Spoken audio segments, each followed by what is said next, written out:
My dear viewers and learners, welcome, নমস্কাৰ।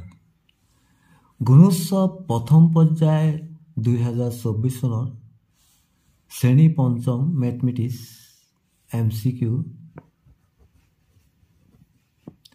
এই প্ৰশ্নকাকতখন সমাধান কৰি বুজাই দিয়াৰ চেষ্টা কৰা হৈছে। প্ৰথম প্ৰশ্নটো এটা দিছে, দণ্ডচিত্ৰ এটা দিছে, যুগ্ম দণ্ডচিত্ৰ। ইয়াত দিছে পদকৰ সংখ্যা, আৰ তলত দিয়া আছে ৰাজ্যৰ নাম। ইয়াত অসম, মিজোৰাম, মেঘালয়, মণিপুৰ। তাৰমানে আচ্ছাদিত বা ৰং কৰাটো কি বুজাইছে? ঘৰটো সোণ বুজাইছে, আৰু এনেধৰণৰ ঘৰটো কি বুজাইছে? ৰূপ বুজাইছে। এতিয়া প্ৰশ্নটো আমি চাই লওঁ। ওপৰৰ দণ্ডচিত্ৰত অসমে লাভ কৰা মুঠ পদকৰ সংখ্যা কিমান? 5 না 8 না 13 না 26?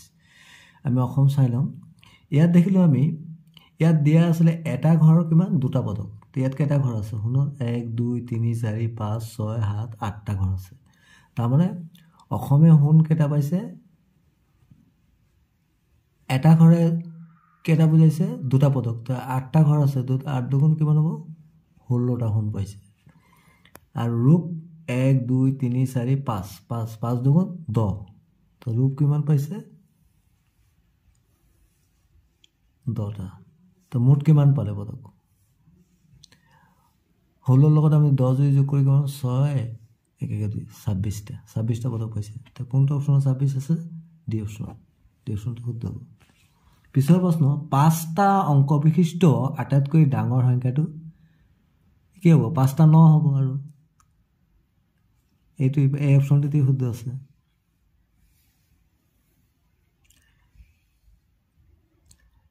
তিনি নম্বৰটো, 1 গ্ৰামত কিমান মিলিগ্ৰাম? আমি জানো যে 1000 মিলিগ্ৰামত 1 গ্ৰাম। তেনেহ'লে আমি কোনটো অপশ্যন শুদ্ধ হ'ব? ইয়াত দেখিলোঁ চি অপশ্যনটোত আছে 1000 মিলিগ্ৰাম। 1000 মিলিগ্ৰামত 1 গ্ৰাম। 4 নম্বৰ প্ৰশ্ন, 1 সমকোণতকৈ সৰু কোণক কি কোণ কোৱা হয়? আমি জানো যে 1 সমকোণতকৈ সৰু কোণক সূক্ষ্ম কোণ কোৱা হয়। এতিয়া আমি জানি লওঁ সমকোণ মানে কি। তাৰমানে 1 সমকোণ, তাৰমানে 90 ডিগ্ৰী যদি হয় কোনো এটা কোণৰ পৰিমাণ, সেইটো কি বুলি কোৱা হয়? সমকোণ। আৰু স্থূলকোণ মানে 90 ডিগ্ৰীতকৈ বেছি কিন্তু 180তকৈ কম হ'লে কি বুলি কোৱা হয়? স্থূলকোণ।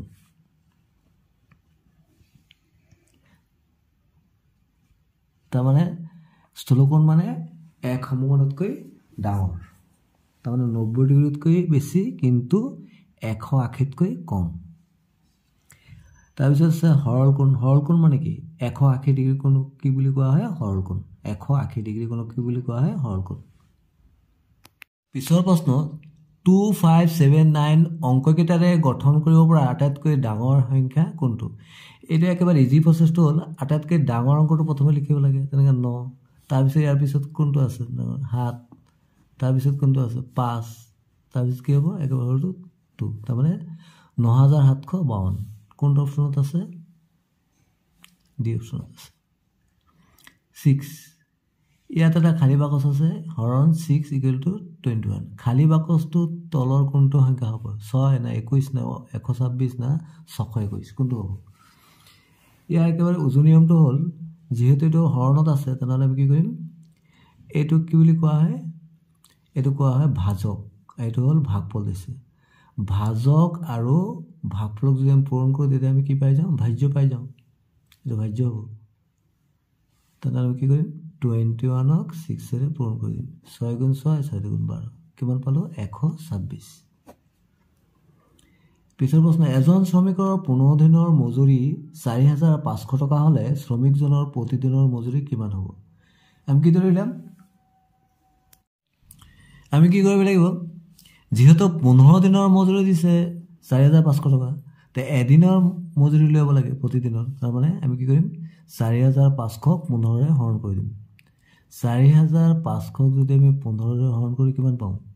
একবাৰ ইজি কথা। আমি 15 যদি 3 15 45 আৰু 2টা শূন্য আছে বহাই দিলেই হ'ল। তাৰমানে 300 টকা। বি অপশ্যনটো। পিছৰ প্ৰশ্ন, ওপৰৰ চিত্ৰটোত কেইটা সমকোণ আছে? আমি দেখিলোঁ যে এটাই সমকোণী আছে, তেনেহ'লে এই অপশ্যনটো উত্তৰ হ'ব। পিছৰ প্ৰশ্ন, খালী বাকচৰ তলৰ কোনটো সংখ্যা হ'ব? বৰ্গৰ পৰিসীমা, ইয়াত খালী বাকচ আছে, পূৰণ এটা বাহুৰ দিশ। আমি জানো যে বৰ্গৰ পৰিসীমা হ'ল 4 × এটা বাহুৰ দিশ, তাৰমানে 4 হ'ব ইয়াত, কাৰণ বৰ্গটো 4টা বাহু আছে, 4 হ'ব। কোনটো অপশ্যনত 4 আছে? এই অপশ্যনত আছে। পিছৰ প্ৰশ্ন, আয়তাকৃতিৰ বাগিচা এখনৰ পৰিসীমা 80 মিটাৰ, বাগিচাখনৰ দিশ 28 মিটাৰ হ'লে প্ৰস্থ কিমান? 108 মিটাৰ নে 56 মিটাৰ নে 52 মিটাৰ নে 12 মিটাৰ? তেনেহ'লে আমি কিদৰে কৰিব লাগিব? ইয়াত পৰিসীমাটো দিছে কিমান? 80 মিটাৰ, আৰু দিশ দিছে কিমান? 28 মিটাৰ। এতিয়া আমি প্ৰস্থ উলিয়াব লাগে। প্ৰস্থ আমি কিদৰে উলিয়াম? আমি জানো যে পৰিসীমাৰ সূত্ৰটো হ'ল 2 × দিশ প্লাছ প্ৰস্থ সমান সমান পৰিসীমা। পৰিসীমা কিমান দিছে ইয়াত? 80 লিখি দিলোঁ। এতিয়া যদি আমি দিশ প্লাছ প্ৰস্থ লিখোঁ, তেনেহ'লে কি হ'ব? 80, এইটোতো পূৰণত আছে, এইটো এইপিনে গ'লে হৰণত হৈ যাব। তেনেহ'লে আমি দিশটো দিছে, দিশৰ ঠাইত আমি কি বহাই দিম?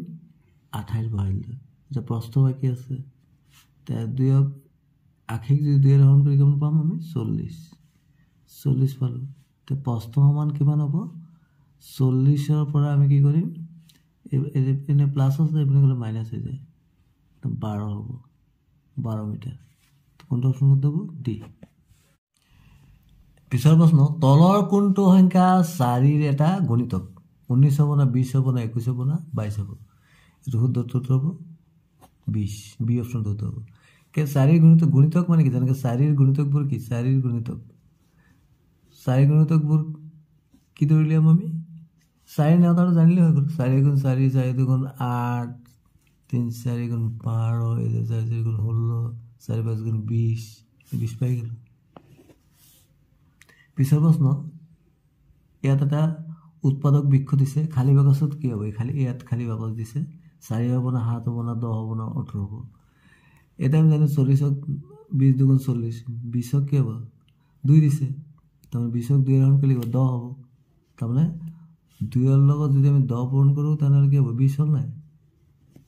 তাৰমানে ইয়াত কি হ'ব? 10। 13 নম্বৰটো দিছে, ওপৰৰ চিত্ৰৰ ৰং কৰা অংশটোৰ তলৰ কোনটো ভগ্নাংশৰে প্ৰকাশ কৰিব পাৰি?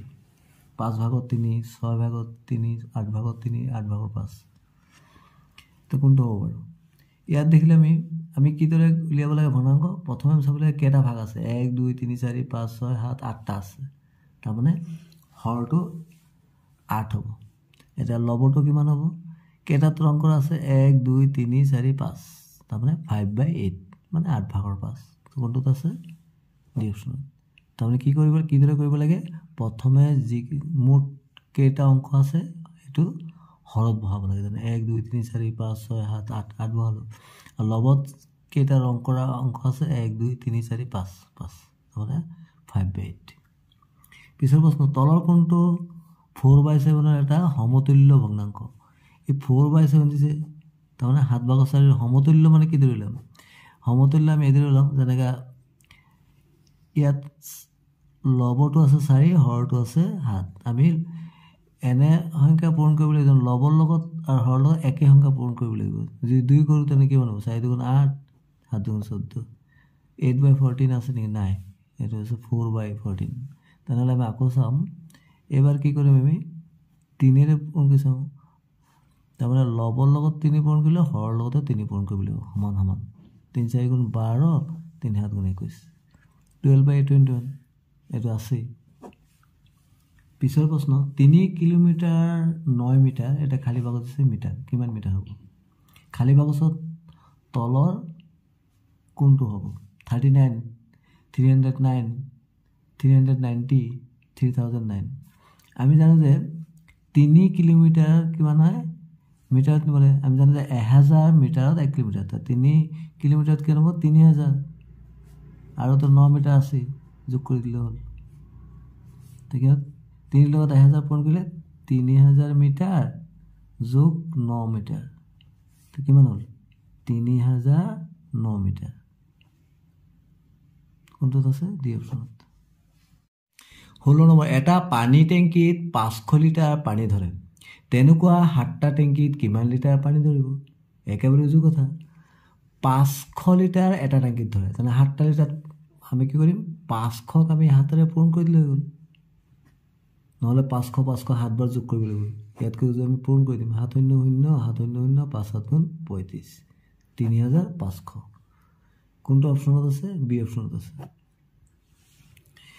17 নম্বৰ 1 কিলোগ্ৰাম মাছৰ দাম 400 টকা হলে 250 গ্ৰাম মাছৰ দাম কিমান 400 টকা না 250 টকা না 150 টকা না 100 টকা 1 কিলোগ্ৰাম মানে কি 1000 গ্ৰাম 1000 গ্ৰামত 1 কিলোগ্ৰাম হয় আৰ 250 মানে কি 1000 কে ভাগ 4 ভাগ 4 ভাগৰ 1 ভাগ তাহলে আমি 400 আমি 4 ভাগৰ 1 ভাগ কিমান হ'ব 100 বা আমি এদৰে কৰিব পাৰো 1 কিলোগ্ৰাম অৰ্থাৎ 1000 গ্ৰাম মাছৰ দাম 400 টাকা তাহলে 250 গ্ৰাম মাছৰ দাম কেনে হ'ব আমি কি ধৰিলাম আমি হৰণ কৰিব লব পাৰো বা একেবাৰে উজু কথা 250 4টাই মিলি কি হয় 1 কিলোগ্রাম 250 গ্রাম মানে 1 কিলোগ্রাম মানে 1000 গ্রাম তো 4 তো ইয়াকো 4 ভাগ 4 দিয়ে হৰণ কৰি দিলে গ'ল মানে 100 টাকা দি অপচনটো উত্তৰ হ'ব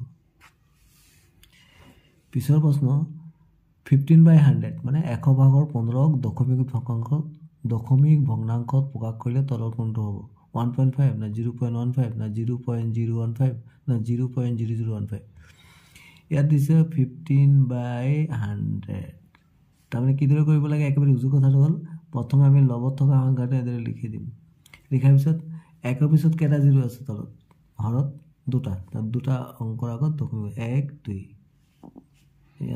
মানে 0.15 বি অপশন তো thanks for watching my dear viewers and learners যদি আপোনালোকৰ ভিডিওটো ভাল লাগিছে তেন্তে লাইক কৰিব আৰু শেয়াৰ কৰিব আৰু মোৰ চেনেলটো যদি প্ৰথমবাৰ চাইছে তেন্তে সাবস্ক্ৰাইব কৰি ল'ব আৰু এনেধৰণৰ ভিডিওৰ নটিফিকেশন হ'ব পাই যাব থ্যাংক ইউ সো মাচ